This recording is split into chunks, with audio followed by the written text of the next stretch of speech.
Hello and welcome to another episode of Stroke by Stroke. Today I am going to do swatches with my M Graham watercolors. Those are my favorite, and when I had the money back in the day when I could actually work, I bought every color, and some of them I have multiples. There are probably other colors out now, but this is what I have. So a quick rundown here. We have cerulean blue, and we have manganese blue hue, and cyanine blue red shadow. We have ultramarine blue. My favorite, anthraquinone, I'm not sure if that's how it's pronounced, but blue. I think I have like 5 tubes of that or something, because that is definitely my favorite. I have turquoise, and here comes Walter, my furnace, sorry, Celtic green, and I have sap green.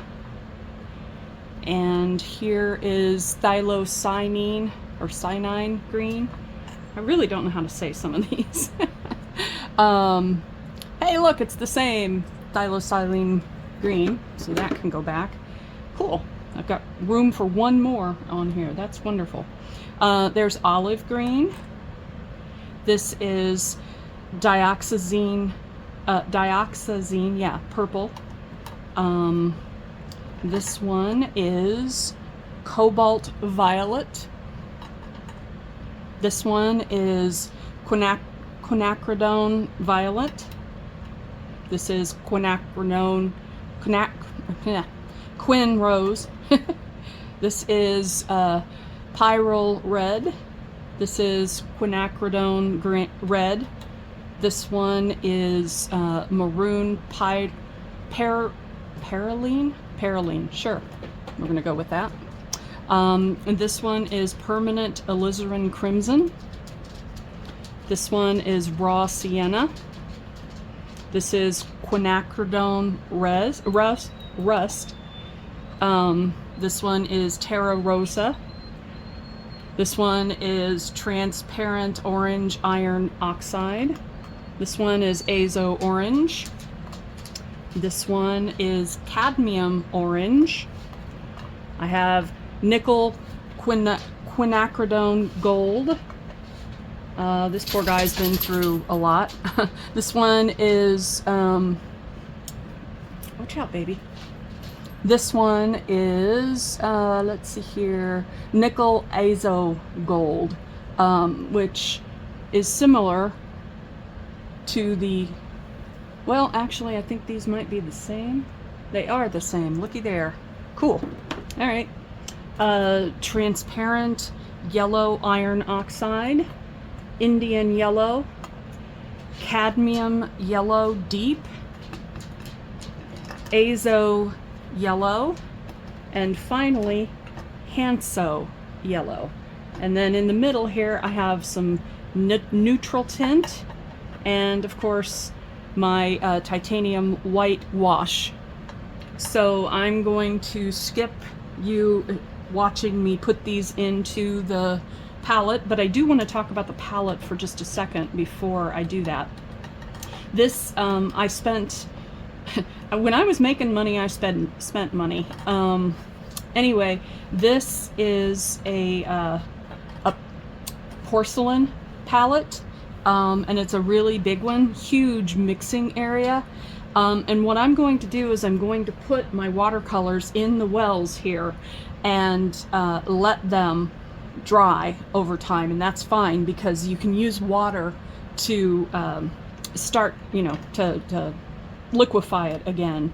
And the reason that I paid the money for a porcelain one and it's not a plastic one is because this is non-staining.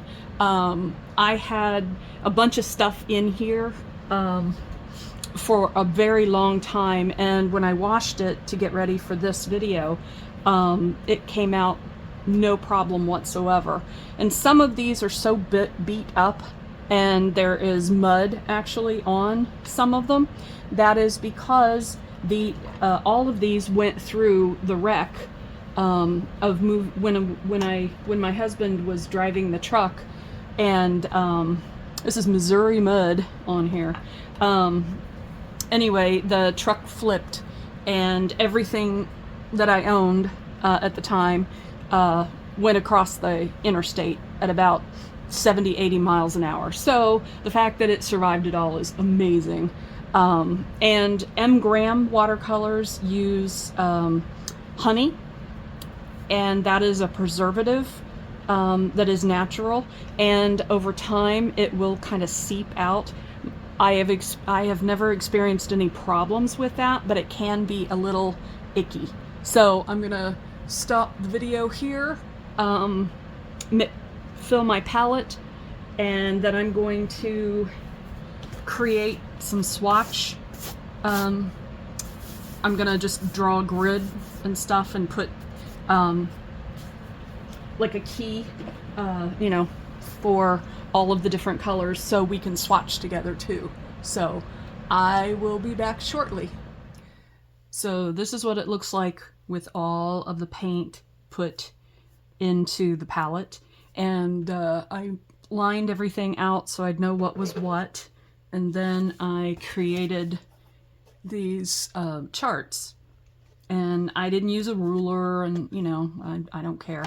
But it does have, each one of them has a line, so that as I go from dry to wet and darker to lighter, I can see how transparent the pigment is going to be. So I'm going to put the palette over to the side here, and then I'm going to start painting some swatches. So now I'm just going to go through the process here of pulling some color over and then testing to see what the color is like. So I'm going to start here with cerulean blue, and once again this is the M. Graham watercolors. So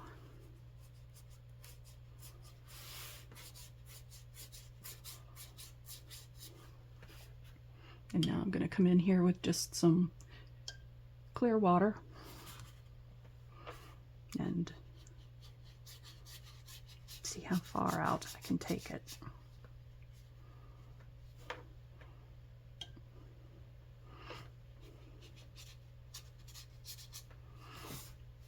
And I'm also paying attention to whether or not it granulates. So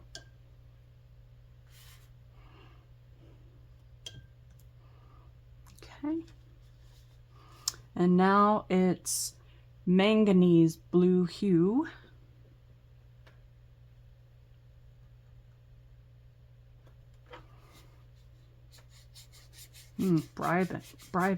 Vibrant color.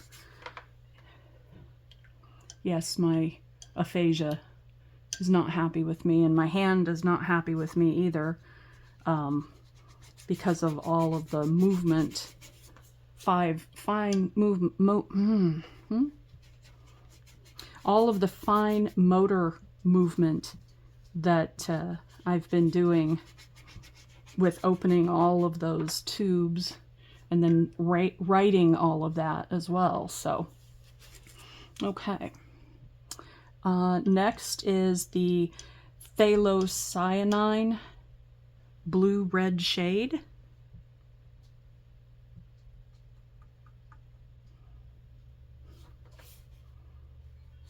What a gorgeous dark blue this is.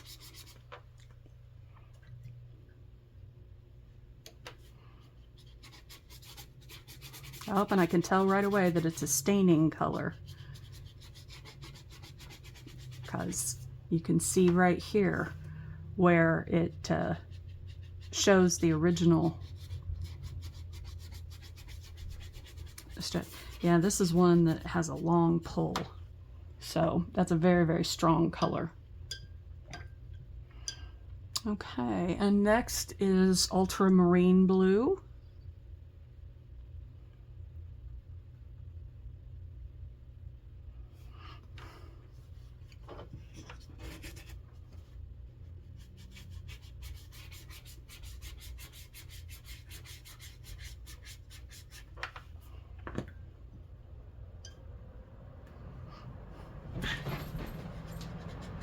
Okay, well, my cats have decided to start trying to kill each other.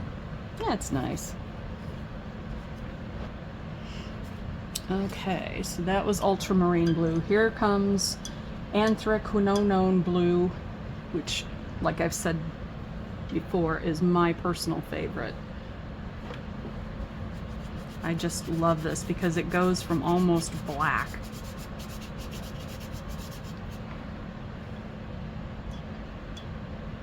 And I know for a fact that this one will granulate a lot. And it's also a staining color.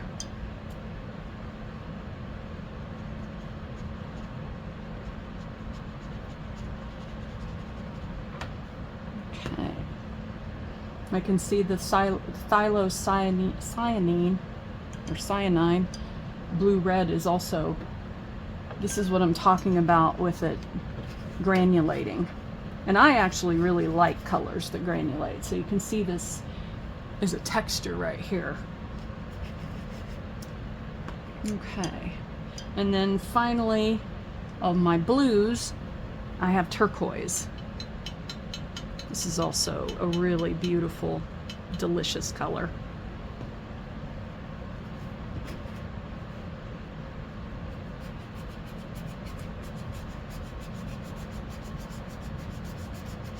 It just goes forever. I love it.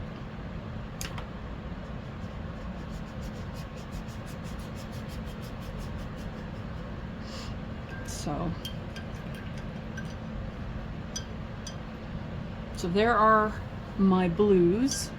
I'm going to see if I can thin this a little bit. Don't know if I can or not, but nope, that's just a really strong pigment. So, cool. I've not ever done swatches with these before, so we're all learning together. So I'm going to set this aside, let it dry. And now I have my next one, which are my greens and my purple. And I am doing them in the same order as they are in the palette because I can't exactly mark on the palette. So, yeah, and I'm gonna turn this around a little bit so those colors are right there by me. And you can see, I don't know if you can see very well here, but you can see the brown in here. That's the honey. The honey has actually settled out in the tube, and I'm not overly thrilled about that. But I'm gonna pause this and then I'm gonna come back. I'm gonna get some fresh water. Okay, I have fresh water now because I didn't want to contaminate it with my blues.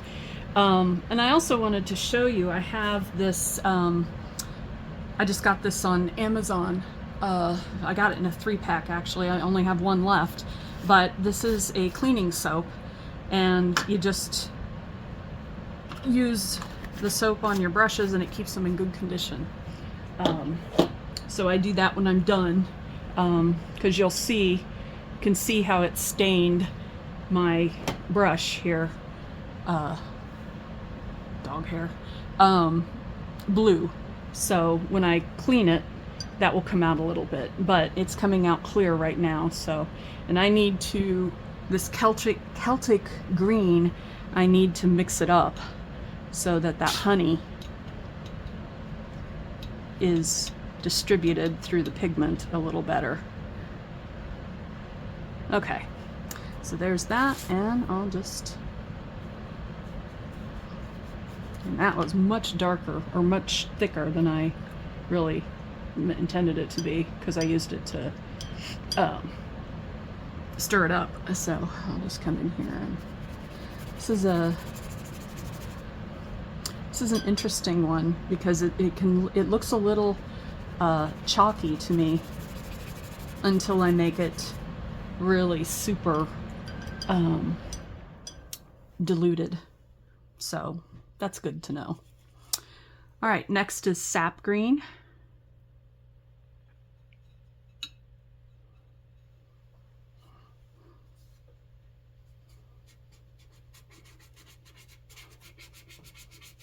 I think this is just a nice neutral green, very realistic. The Celtic green I'm not so fond of because it is just so neon. And this sap green is a very, very strong pigment as well, and doesn't really want to go to the transparent side very much. Okay, phthalo green is next, which is a very, very blue green. Or not phthalo, it's phthalocyanine green. And you can see how blue that is. Whereas the other two are much yellower greens. So that's just so good to know if I'm trying to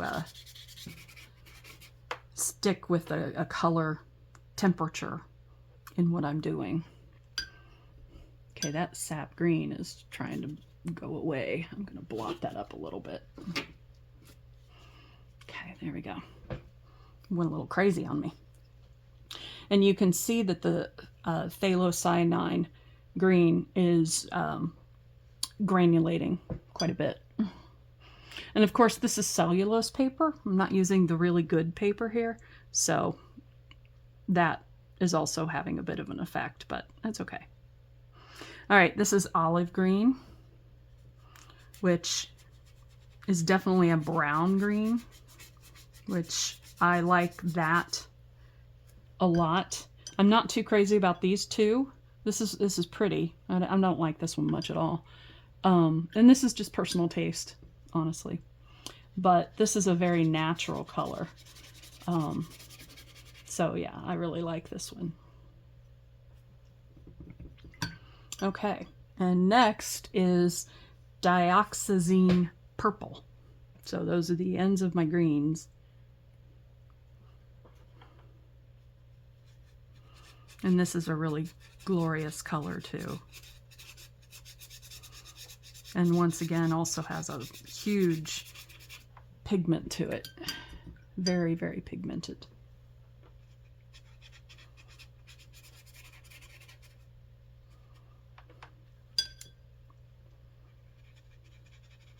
You know, one of the things that M. Graham, a lot of people don't like about M. Graham is how much they have a tendency to granulate. But I love granulation, so it makes me very happy. Okay, next is cobalt violet.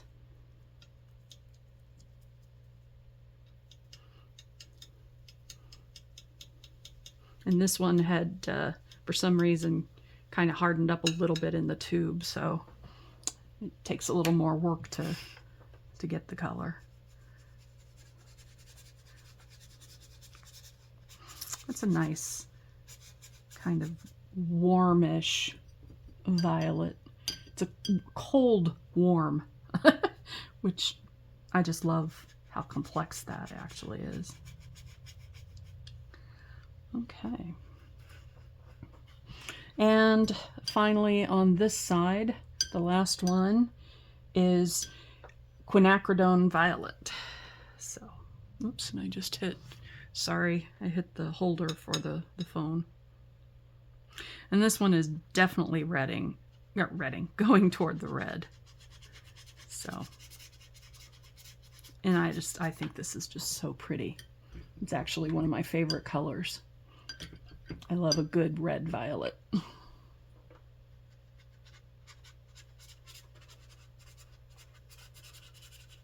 Okay, and so there you can see how that works.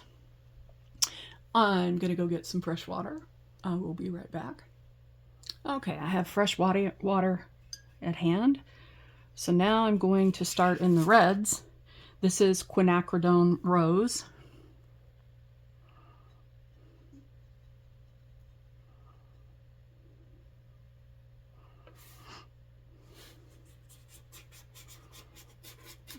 Very vibrant color.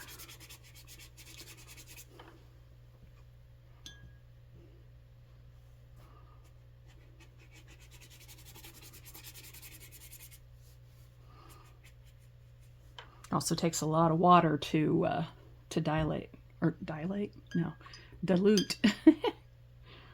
So, yeah.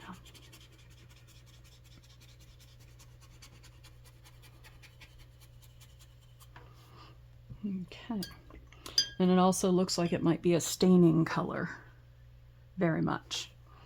Okay. And staining just means that you can't move the pigment around once it kind of sets into the fibers of the paper. Okay, next is pyrrole or pyrrole, I'm not sure how to say it, red. So this is just red, red, red.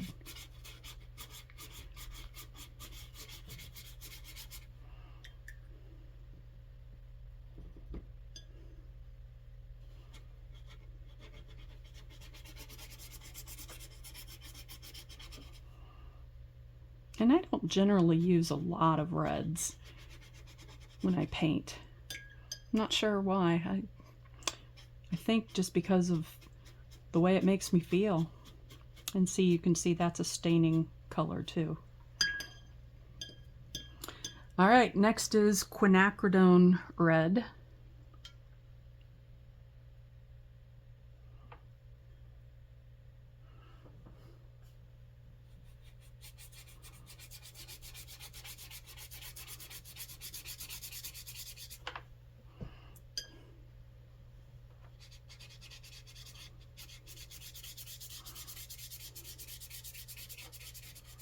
And this is one that it fades out a little more easily. But still, I'm sure it doesn't take much. And it's also a fairly staining color, but not as much. So far, the pyrrole or pyrrole red is definitely a staining one. The next is marine perylene. Not sure. Now we're going to start getting more into the brown reds. See, now I like this a lot. I prefer more natural colors generally, unless I'm trying to do something very, you know, vibrant. But I tend to gravitate more toward the earthy tones. So, and this is one that goes on forever as well. It's a very strong pigment. And yeah, it stains too, but the reds generally do. The next is permanent alizarin crimson.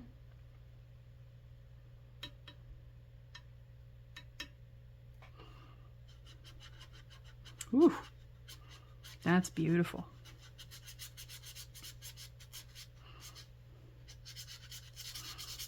And I would assume it's going to be highly staining since it has the word permanent in it.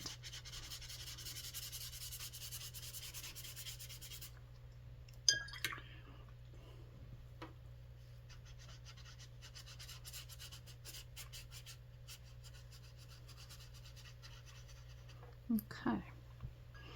And finally, on the corner here is raw sienna, the first of our browns. And it's a very yellowy brown.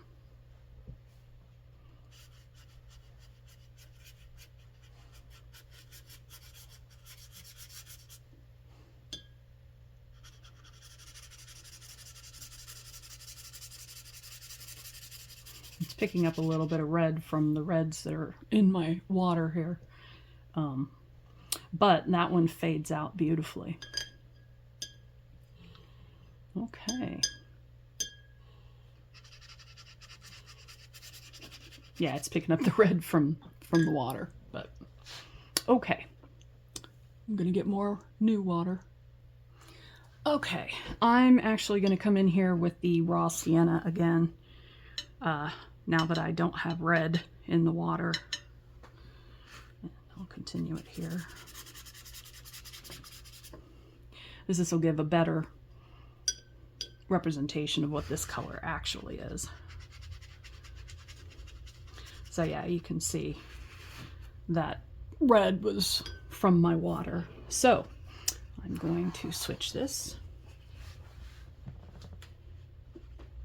And now my last, this one's much busier because it has, I ran out of wells, and so these are just little, well, not little, but they're just dots together. So I'm going to start here with my quinacridone rust, and these will probably blend to each other a little bit, but I can't afford 2 of these palettes, so okay.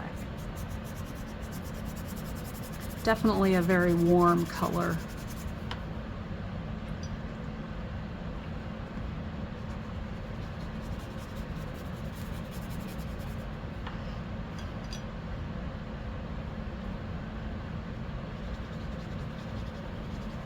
Nice. Okay. And next is Terra Rosa, which is basically like a terracotta kind of color. Okay. Yeah, and you can see how that's much redder than the rust that I just did. This is probably a staining color as well. No, maybe not.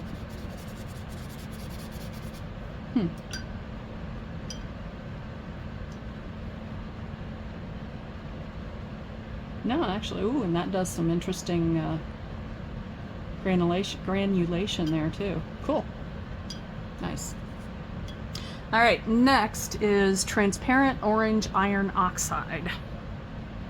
And it's also leaking a little bit of the honey, but not too bad. Okay.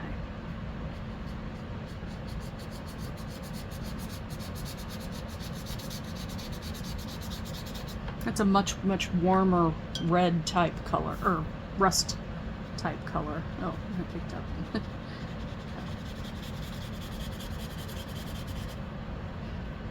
So yeah, I'd be able to blend that down to just a little glaze. Okay, next is the Azo orange.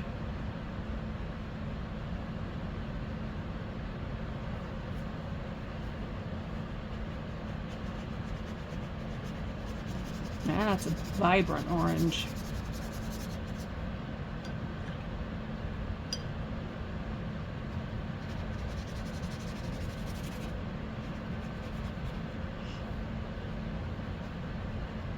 And it's not a staining color, it looks like, so that's cool. Okay, and next it's a little darker, the cadmium orange.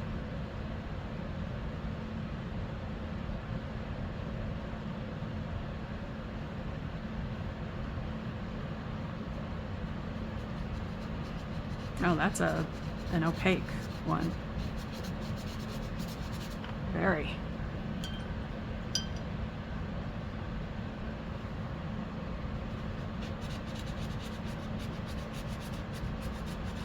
But it does, I can get it to lift out pretty well, so that's cool. And that could go down to pretty much nothing if I have enough space. And I'm doing my pigments fairly thick so I can see how dark they actually are. So I don't normally work with that much pigment on my brush. Okay, this is nickel quinacridone gold. So now we're starting to get into more of the yellows.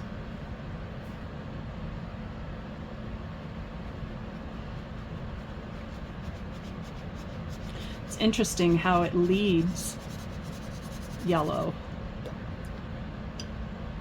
Comes down brown, but then it very easily goes out to yellow. That's a beautiful color. And it doesn't seem to stain. And you could take that all the way out to white if you had space. Okay. And next is transparent yellow iron oxide, which looks very dark straight from the tube, so. And it is. But that's a nice brown.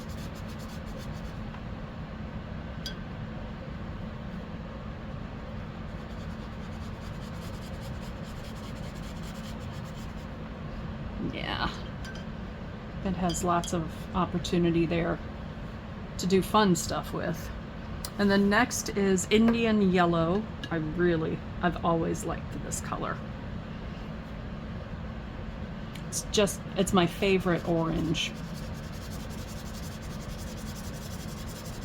It has that kind of end of summer into fall kind of feel,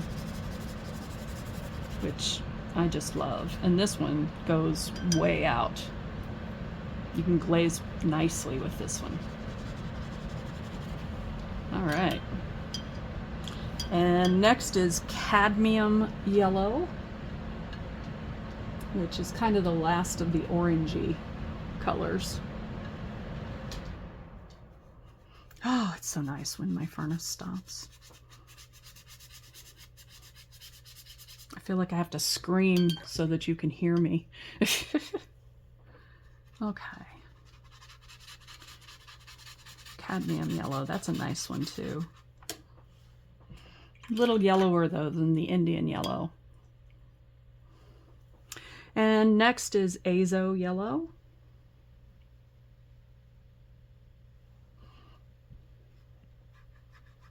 And I didn't want to waste a whole piece of paper on one color, so I double dipped. And I've got space here for my Hansa yellow at the end, but yeah. And this is a very sunny, beautiful yellow. Very, very cheerful, I think. Very powerful type color too. And finally, Hansa yellow, which I'm not as much of a fan of. To me, this is a little bit of the greenish yellow.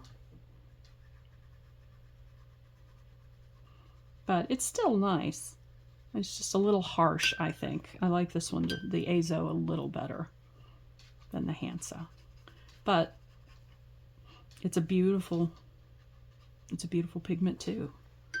All right, so I'm gonna dry some of the edges here, just because I don't want them to bleed onto each other. So my swatching is now complete with my collection from M. Graham, and this is the first one I did. These are the blues, and you can see how each of those are so different from the others. And then we have the green and purple. Once again, really very different all the way around. And then we have the reds and the first of the browns. And those are very, very strong colors. And then finally, we have the browns, the oranges, and the yellows that I just did. So I hope that gives you a better idea of what you can do with M. Graham tubes of watercolor. And I'm going to go ahead and end this tutorial now. And happy painting. And remember, do what makes you happy. This has been Stroke by Stroke. Have a beautiful rest of your day.